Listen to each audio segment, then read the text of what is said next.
When we first launched into Hannaford back in 2024, we really had no business being in retail doors. You started this at 19, still early 20s, running a real company, real investors, big retail accounts. What's maybe something that was like way harder than you expected it to be? We have a lot of work to do, and we're still at a point where it's like it's do or die every day. Yeah, and I think people need to hear that because that's a version of entrepreneurship that never gets shared publicly, right? I certainly wasn't qualified from a business standpoint to start a company and raise money. But yeah, well, Joey, welcome to Behind the Ski, man. Glad you're here. We'll just kind of dive right in. If you want, just start off, tell everyone who you are and what you guys are doing over there.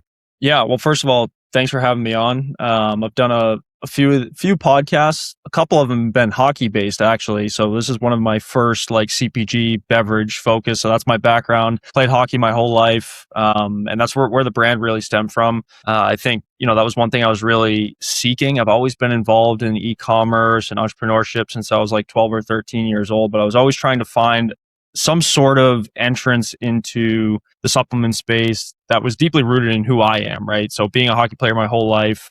That underdog mentality, overcoming obstacles, overcoming odds. It always resonated with me, close to my heart. Just, it felt like every athlete in general, or people in general, but athletes specifically, have the trials and tribulations, right? That you go throughout your playing career. And, I think that the translation, me and my business partner, we talk about this all the time, but the translation between business and sport is very correlative. And I think a lot of the aspects of my playing career and my athletic background has translated into the business for sure. So that was where the brand really came to be back in 2019. Initially, we just started as a clothing brand, and the idea behind it was to bring together a community of like-minded individuals, specifically athletes, wearing the underdog mentality on your sleeve and staying true to that, like living it every day, and just accepting that you're going to face obstacles, you're going to face the hurdles, and finding unique ways to find solutions. And we decided that we wanted to have a more tangible impact on athletes. I think that was one thing that was missing is like, you only wear a t-shirt how many days out of the week or whatever, and you could have that same t-shirt for years, right? So for us, we wanted to have a daily impact on athletes. And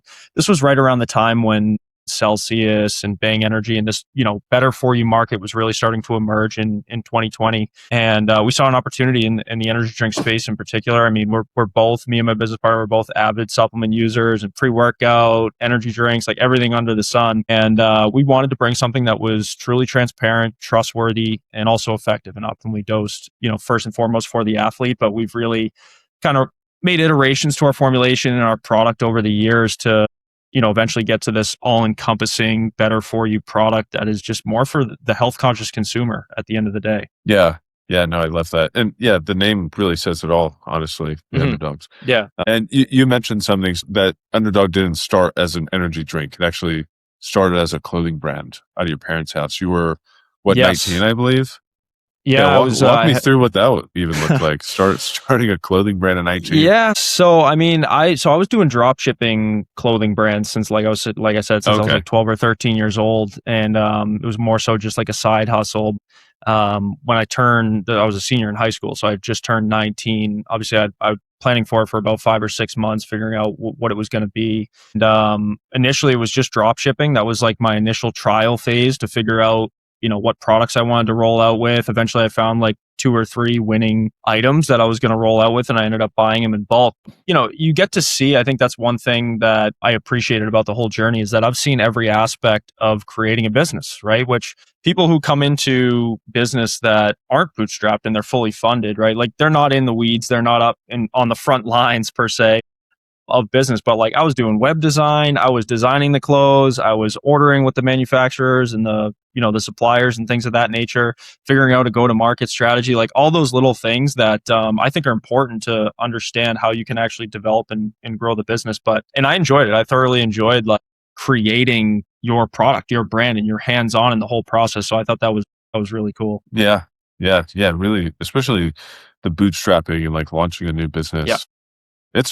It's rough, and at 19, a fun fact about myself, I actually also started a clothing brand when I was like 17 with one of my friends. No way. Okay.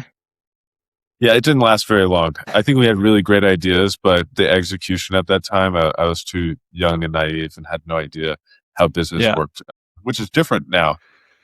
Right. But yeah. But yeah, it's really cool. So after that, you met Dylan. You guys were playing junior hockey together, and then like at what point did you guys start talking about turning what you were already doing into something bigger, and then just pivoted to energy drinks? Yeah. So, I mean, at that point in time, when I met Dylan, he was playing for the Northeast Generals. He was there the year before, and I had just made the team. So, I was just coming out of high school.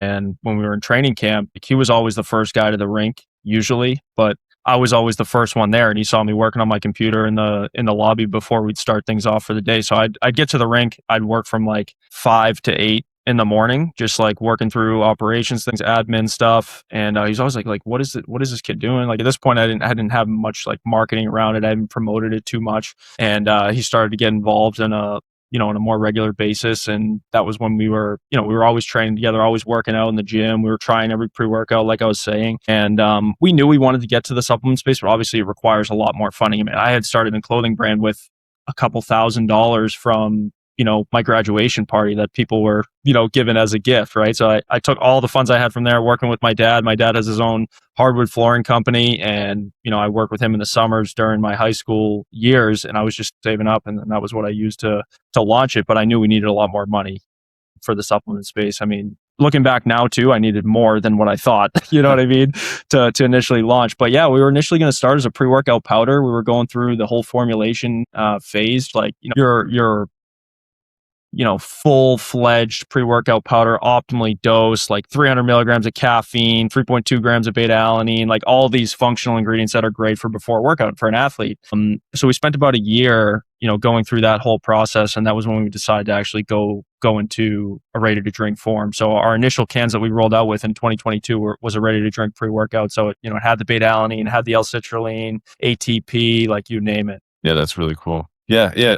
Like having the idea of being the powder. I think ready to drinks are obviously a little more preferred sometimes, especially with the pre-workout powders, because it can get pretty messy. I know from experience myself, but I know from learning more about you guys that you guys actually came at this from an NCAA compliance angle too, which we did is something I haven't really heard any, or honestly at all, any energy drink companies that I've spoken to before. I haven't heard anyone come from that angle. I mean, I actually didn't even know that most of the energy drinks would flag athletes on drug tests. What was that you guys like started pushing towards wanting to build something cleaner? Obviously, I'm assuming you guys were kind of in that space playing hockey. So it was like, we have to be able to provide a product that we could even consume and not get trouble with being able to play. Yeah, and that was our initial idea behind it. I mean, we were formulating and we were playing junior hockey, but we knew, the following year we were going to be playing college hockey. So like you said, like we wanted something that we could consume and we could actually advocate for. So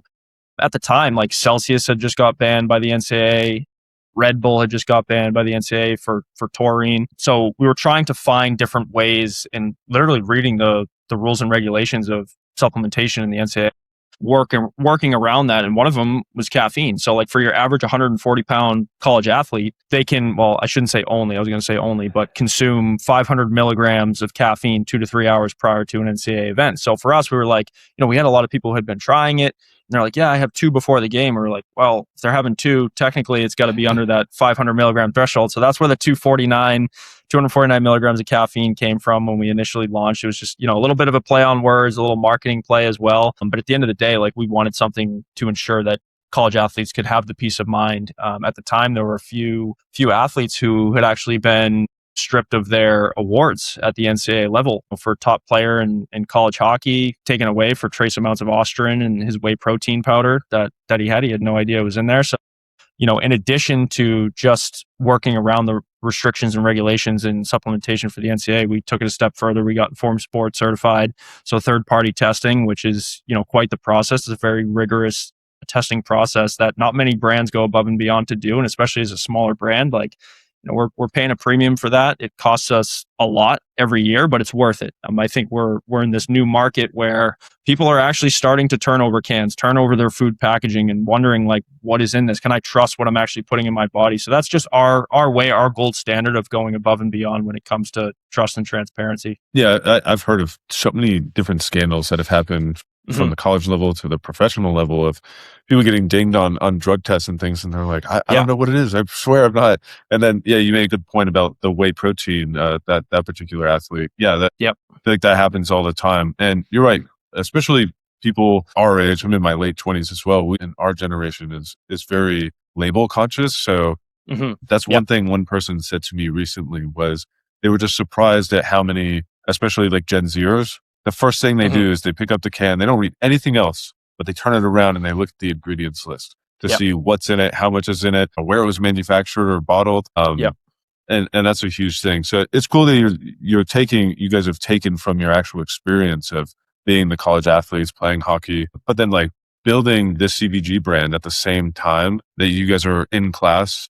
And I went to college and I know how stressful that can be. I couldn't imagine being a college athlete on top of that and then building a company at the same time. What did your day-to-day look like? I'm sure a lot of sleepless nights. Yeah, it was tough. I mean, I certainly don't recommend it. If you're going to school, go to school. Like learn, get your education, whatever you're there to study for. For me, I was there to play hockey. To be completely transparent, I went to college to play hockey. And during class, I was running the business. You know what I mean? Like you have your laptop up in every class and, obviously I'd do my work, get my work in time, but I was basically in underdog mode every single class period that I was in. Granted, most of them were lectures and all those sorts of things. So at night, like, I was studying, I was getting all my work done, but when I was actually supposed to be paying attention and listening to the professors and all those things, like, I was responding to suppliers, working with vendors and distributors and all these sorts of things because you got to work through, general business operating hours, right? So it was difficult. It was very difficult, especially when you factor in the hockey piece to it. Playing competitive hockey, it's a rigorous schedule that you have to, maintain. I'm at the rink from 1:30 until 8 o'clock at night, and I when I go in on something, I go all in on it. And hockey's been something that I've been, I was trying to always make it to that next level. Like I said, that was where the brand was really stemmed from. So I had to stay true to who I was. And that was something that was, priority number one for me. So although it was a D3 college that I played at, the University of New England, we made it to the Frozen Four 2 out of the 3 years that I was there, which was pretty cool. It was a great experience. And like I said, I think that built who I am today to be able to run the business. So sorry about that. Okay. Yeah, no worries. Do you want me to just take it back from like where I was talking about the No, I think that was good. Okay. No, I think that was great.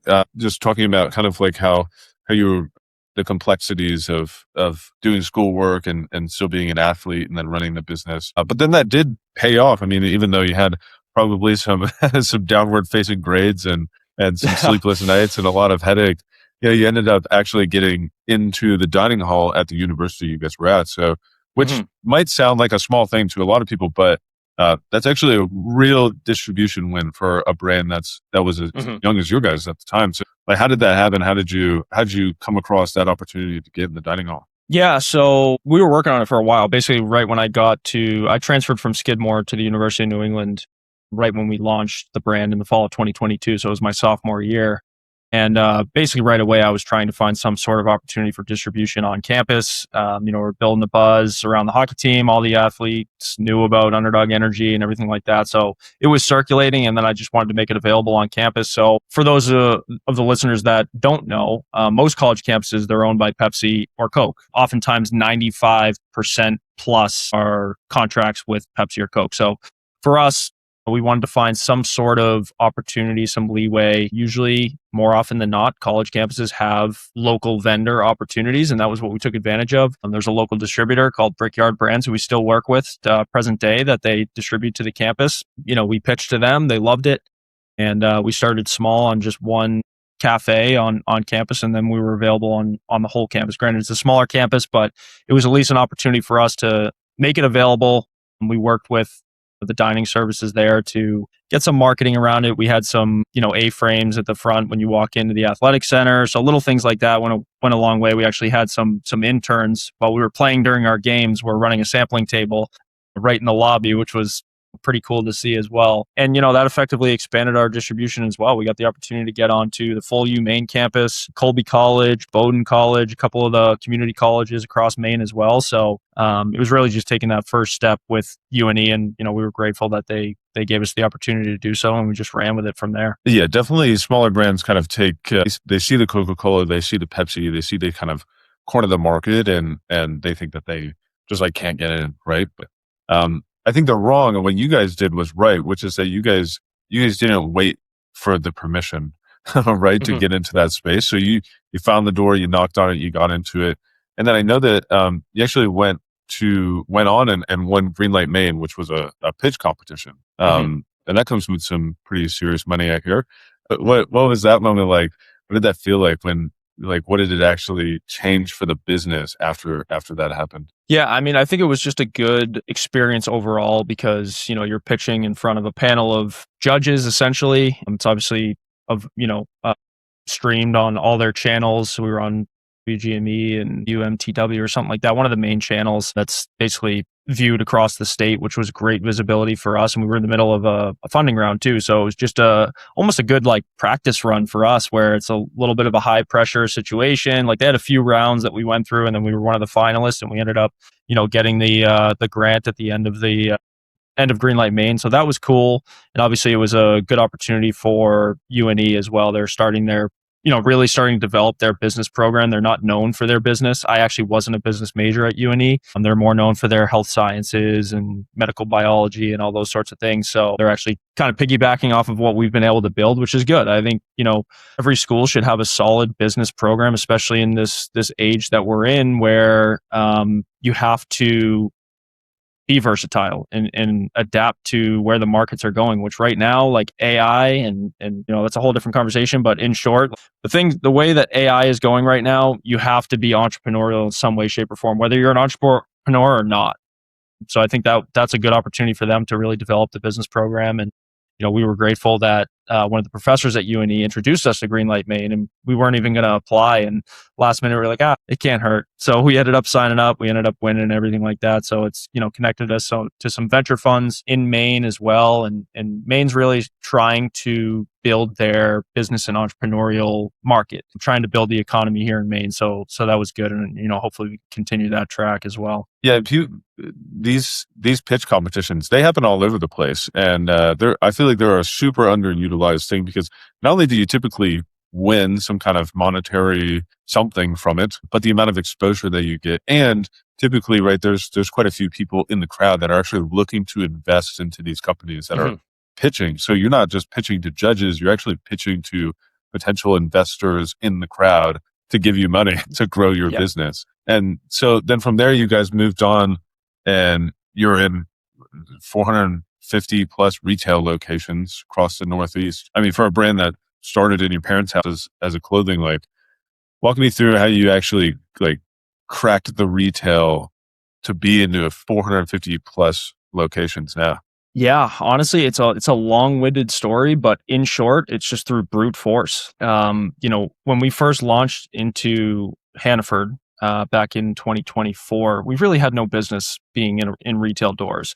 And I knew one thing was for sure, just based on the conversations I'd had with other founders in the beverage space, is that retail is very, very expensive. So first and foremost, we knew we were going to need more money.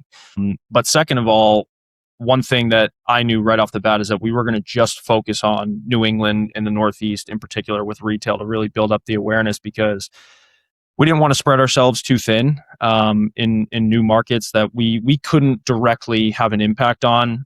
We did 300 plus samplings when we first launched into the local program at Hannaford. We were in 16 stores at that time in Hannaford, and we did 300 plus samplings over the span of like 3 months. And that was a great way for us to get that customer interaction, get the feedback that we needed. And we made some pretty quick decisions for our next productions after that. We took out beta-alanine. We were like, we can't have an energy drink on shelf that has beta-alanine in it, and we have 50 plus year olds drinking it. They're getting itchy, they're getting the tingles. If you guys aren't familiar with beta-alanine, it's an amino acid that reduces lactic acid buildup. But one of the common side effects, I'll call it, is you get that itchy feeling on your skin. It's common in pre-workout powders, and we can't have this. It totally conflicted with our main selling proposition, which is the fast and slow release caffeine. So it's supposed to be a steady increase in energy, and people are thinking they're dying. Basically, they're getting the itchies on their body and stuff like that. So we were able to adapt pretty quickly. That 16 store launch was a great opportunity for us to really trial, figure out the strategy that we needed to implement to be successful.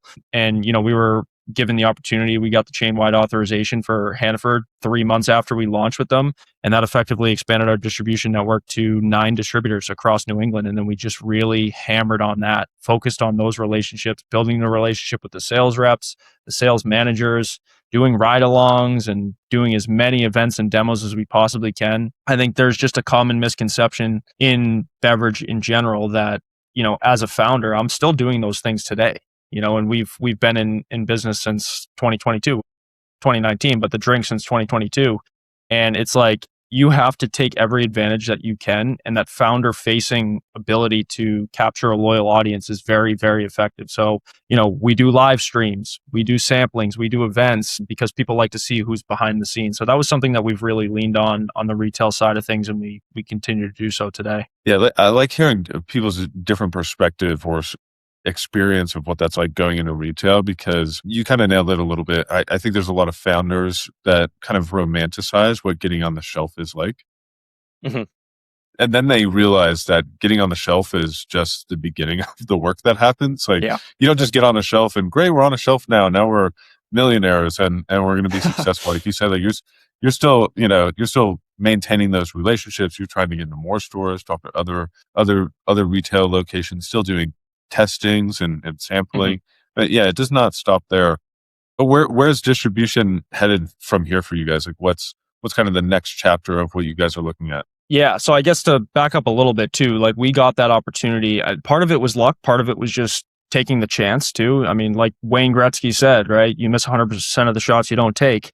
And we took a chance. We went out to a ECRM conference, which is a buyer seller conference out in Chicago when we were early. I mean, there are brands out there that are already in thousands of doors. They're just trying to get new retail partners. I mean, we met with like Walgreens and Price Smart, all these big chains we had no business even being in the same room as. And it happened to be that the buyer at Hannaford was there looking for a more local brand that was in the healthier alternative space. So we kind of got lucky in that regard.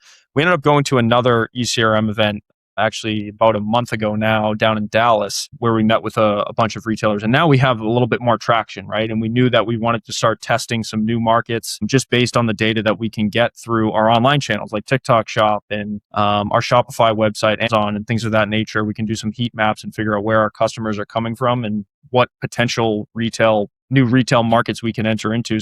We're actually going to be launching into a new retailer, Hotspot Convenience, down in the Carolinas this summer, which will be good. So that's a premium convenience chain, and we'll be partnering with a pretty substantial distributor as well, who has access to over 1,000 independent and chain accounts across that region. And we'll be tapping into a little bit of Alabama as well. So that's a new market that we're going to be getting into, and then as well as the Midwest. So we're working on some, not just retail partners, but strategic partners as well. So we're looking to work with some sports teams out there to really build more awareness around the brand, around the product, since we're not going to have that boots on the ground approach that we did in the Northeast. We're going to have to get a little bit more unique with it. But once again, like treading very carefully, back to what I said initially, is that retail is very expensive. So we're getting into their innovation pipeline, which is a little bit less costly, a little bit more of an opportunity to really trial test and, figure out which flavors are performing best and where we can be on shelf, how many placements we can get. And we're actually going to have to pay slotting fees this time. That was one thing with Hannaford we didn't have to do, was being a part of the local program. We didn't have to pay any slotting fees. So now we're, full-fledged slotting fees, launch promo, demo support, all those sorts of things that, you're dropping tens of thousands of dollars before you even get your cans on shelf. So it's a little bit riskier, more of a gamble, but at the end of the day, you gotta take a chance to scale at some point. Yeah, and people don't realize that. Like you said, it is very expensive to go retail, and there is a lot of layers to that. Like you said, before even getting on the shelf, you're spending tens of thousands of dollars just to get there, and it doesn't stop there. But I kind of want to get into the stuff that typically doesn't make the press release, right? So you started this at 19, still early 20s. Running a real company, real investors, big retail accounts. What's maybe something that was like way harder than you expected it to be? I thought we were going to scale our team much faster than we did. And I think a lot of that was decisions that we made earlier on. I mean, you're going to make mistakes. in the process of growing a brand. And it's really about being able to overcome them. Just like, back to that ethos of being an underdog, like that's what it takes. And especially being a brand, being having a product in this industry that has brands with hundreds of millions of dollars to be able to put towards marketing spend and teams, human capital, all those sorts of things. You have to get very unique with the process. And I took to networking and building relationships. I took it very seriously. And I was never like that when I was younger. I was always very, cautious with who I was surrounding myself with. I didn't really take chances on meeting people and all those sorts of things. But I quickly realized in business that you have to, especially being a younger founder, you have to expand your network, get as much experience and wisdom as you possibly can from mentors and advisors and other founders. You get multiple different perspectives. I've been grateful to make friends with a lot of more local beverage brands in the area that are doing bigger numbers than we are, but you get the insights of like, okay, don't make this mistake. Don't make that mistake. Try this, not that. And that's really helped minimize the mistakes that you actually make in the long run. Granted, we've still made, costly mistakes that you learn from and you hope not to make them again, right? I think that's one thing that you try not to do is once you make one mistake, like you learn from it, you don't make that same mistake again. So that's something that I've really focused on. And just in general, I think the landscape of beverage brands that there are, I didn't think it would be as hard to get cans in hands, get people to try it. There's a lot of different pressures, right? When you think about it, one, it's flavor, two, it's cost, and three, our main selling point is like how it actually makes you feel, and what are the ingredients in the formulation. Granted, I think that's climbing the ranks more in recent years, but like we were retailing initially at Hannaford for $3.99, which was the highest priced energy drink on shelf. When we first launched, we had 2 to 4 facings in each store and 12-foot energy drink sets. It's like we're getting lost in the shelf. That's why we had to lean on those samplings, really do as many events as we could. But there's just one thing I didn't realize when we first started is that there's a lot more pressures on the buying decision than you initially anticipate. So that's something that we've been able, we've had to maneuver around, find solutions for, better co-packing partners, freight and logistics, operations, like all those sorts of things, a low-hanging fruit that you don't think of when you first launch. Now we're kind of getting to those small intricacies that can really improve your bottom line and give you a better margin so you can hire a team, you can do demo support with a third party and all those sorts of things. Yeah. What was there ever a moment where you maybe genuinely thought like, man, I don't know if this is going to work? Like a real level where you're like, I don't know if we're going to make it out of this. Every other day. Yeah, it's an every other day kind of thing. I mean, it's still to present day. I mean, on the outside looking in, if, I was talking to my younger self, say 2 or 3 years ago from where we are now, I'd be like, wow, that's impressive. You know what I mean? But from me, my perspective now, my vantage point of where we're at is like, we have a lot of work to do. And we're still at a point where it's like, it's do or die every day. Every day is a different day. You could have one day where nothing works out. Right. And, you could be down in the dumps. And I think that's one thing that I always seek from founder to founder conversations with other people in the beverage space is like, what are you guys dealing with on a regular basis?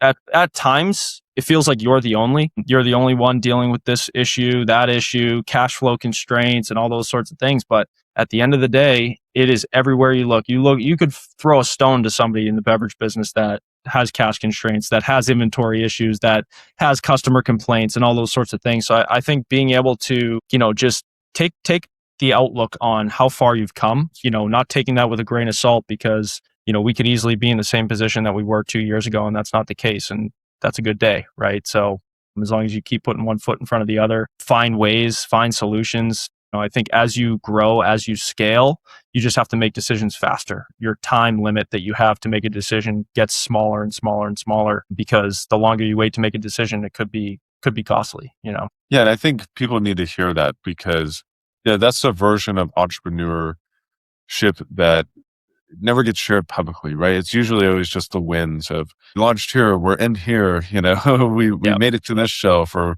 collaborating with this brand, right? But the grind in the middle is what actually shapes you and shapes a business. I've even experienced that, and I have those thoughts like with my advisory firm. I'm like, man, if I knew what I knew today, what I knew even 6 months ago or 12 months ago, I mean, it would have exponentially put me in a different place. But that's kind of the live and learn aspect of being a business owner. But in those moments when it gets pretty hard, like what keeps you going, keeps you kind of centered and just continuing to have the drive for the grind and the real answer too, not the LinkedIn one.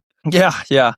I think it comes from a few different vantage points. I mean, for me, first and foremost is like my family, right? Like when I first got into business in the first place, it was like to give my family a better life. Like that was my goal from day one. You know, growing up in a working class family, blue collar family, I've seen what financial pressure looks like, and I didn't want that, right? I wanted to be able to escape that in some way, shape, or form, and I knew entrepreneurship was a great way to get that opportunity and to be able to do that. So that was first and foremost. Second of all is just like how much time that I've put into the business, you know, like you said, right? Like the sleepless nights, the endless nights, the early mornings, like everything in between. I mean, there's been times, it's funny, me and my business partner, we talk about this all the time, and he's probably had some crazier stories because he's from Western Canada, so he's kind of on his own out here where, you know, he doesn't have much family to really lean on. But you know, we've had times where we're doing a, you know, ride along with a distributor down in Cape Cod, middle of nowhere in spring. And,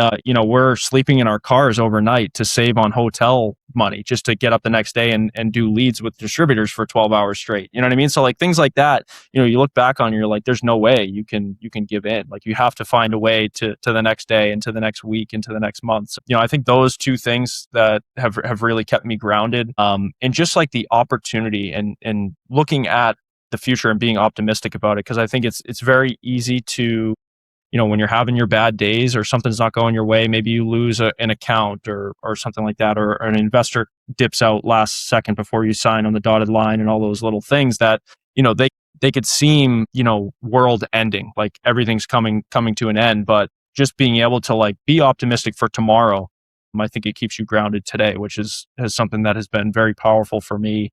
And some days, like, you know, I say that, but I'm probably a hypocrite for that too, because there's plenty of days where I'm like, how am I going to make it out of this? You know what I mean? Yeah, that's the daily struggle. Yeah, I go Yeah. through that too. I'm like, oh my goodness, I have so much to do today. This client, you know, has this issue, and I'm going to try to put this fire out. And then you have those days where you're like, wow, this is glorious. But that's entrepreneurship at its best. But like, where's Underdog go from here? Like, what's the version that you guys are building this towards? Yeah. So I think it's from a few different, you know, aspects. We're going to be testing some new product lines. So we're actually just based on where we've been able to scale and where we've seen our most success has been through our online channel, specifically TikTok Shop. And, you know, we quickly realized when we started to scale on the platform that it's not sustainable from a beverage standpoint. You know, you're shipping a 10-pound package across the country. You have damage control issues, paying an arm and a leg for shipping because customers are so conditioned for free shipping. You know, if you don't have free shipping and, you know, above $30, right, you're going to lose customers. For us, we've been trying to make that work, and we've really been building our customer base there. But we're going to be coming out with a new product line that's a little bit more direct to consumer favorable, that we can really scale and is synergistic with the energy drink. So we're going to be coming out with caffeine nootropic pouches. So a non-nicotine pouch. And essentially it's going to be our formula that we have in the energy drink in pouch format, just dialed back a little bit. So we're going to really treat that as like our Trojan horse for our online channels to, you know, like I said, keep it synergistic with the energy drink so people still recognize our brand, our logo.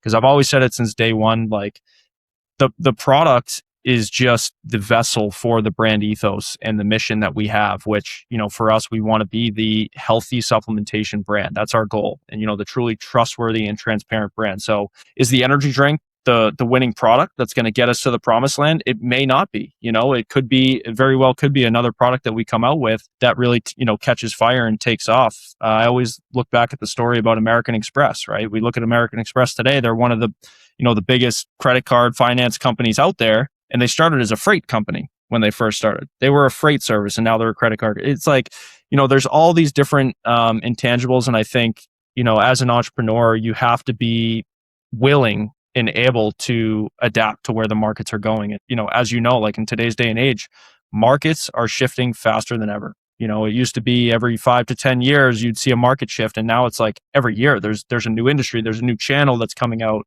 You know, a large part due to technology, but a lot of that has to do with the entrepreneurial spirit too. People are testing new things, going into new avenues, and really giving it a go. So, that's where we're headed next. Obviously, the energy drink is really where we have the most footing right now, and we're looking to scale that into new markets. Like I said, testing the Carolinas, the Midwest, but now just trying to build that cast of a product mix that allows us to have better margins and create a scalable brand. Because the last thing I want to do is continuously have to inject cash, raise money, which, as we know, that's how the beverage space goes.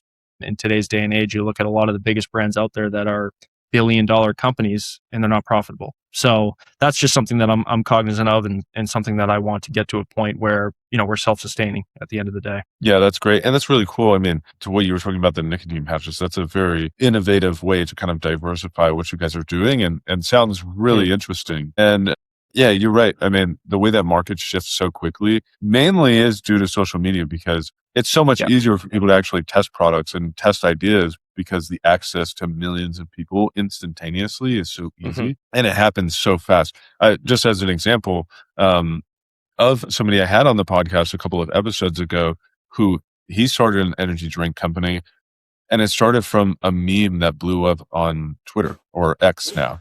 And like, that's how it started, right? It was a complete joke of a mock-up that he made in like Canva of an energy drink. And then it blew up and people loved it. And he was like, I might have something here. Like, I'm going to go start this. And like, that's how fast it happens. So it's one of those things where, like, even though you have an idea, like, it can happen, you just have to put it out there. You have to try it, see if the market accepts it. And if it does, great. And if it doesn't, try something else. But last one I got for you. And I like people to just kind of, from their perspective, if there's somebody listening who maybe it's an 18, 19-year-old where you started, who has an idea, maybe thinks that it's just too big or too hard for them to even get started, what would you say to them? I would say probably two things. One, take your time in the beginning. There's a time and a place to run sprint the marathon, I guess is a good way to say it. But in the early days, when you have a minimum viable product, you're testing, you're in the concept phase, like,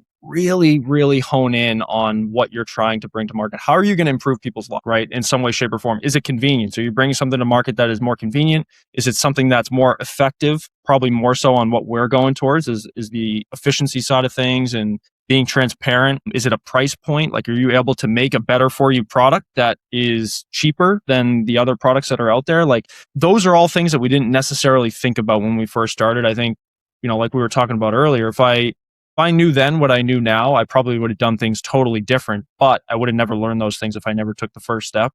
So I think that's, it's the whole cat and the mouse thing, right? So, for me, I would say take your time when you first start, really plan it out. I mean, we had a 45-page business plan before we even had a product, right? And that business plan, full transparency, has changed probably over 100 times. Small intricacies, small strategy, little things that we implement, like, it looks totally different from when we first started, but at least gives you a vision. It gives you a roadmap. I'm a big believer in laying it all out in front of you. What do you have? What are the resources you have? What are the avenues that you want to take? Because once you really launch, there's just so much going on in your head that you got to get it all out on paper, on laptop, whatever it may be. And then the other thing too is, like, we're all qualified to be entrepreneurs at the end of the day. It's just about how willing you are to take the first step and take the punches too. Like, you have to accept that you're going to see a lot of failures. You're going to make a lot of mistakes. I certainly wasn't qualified from a business standpoint to start a company and raise money.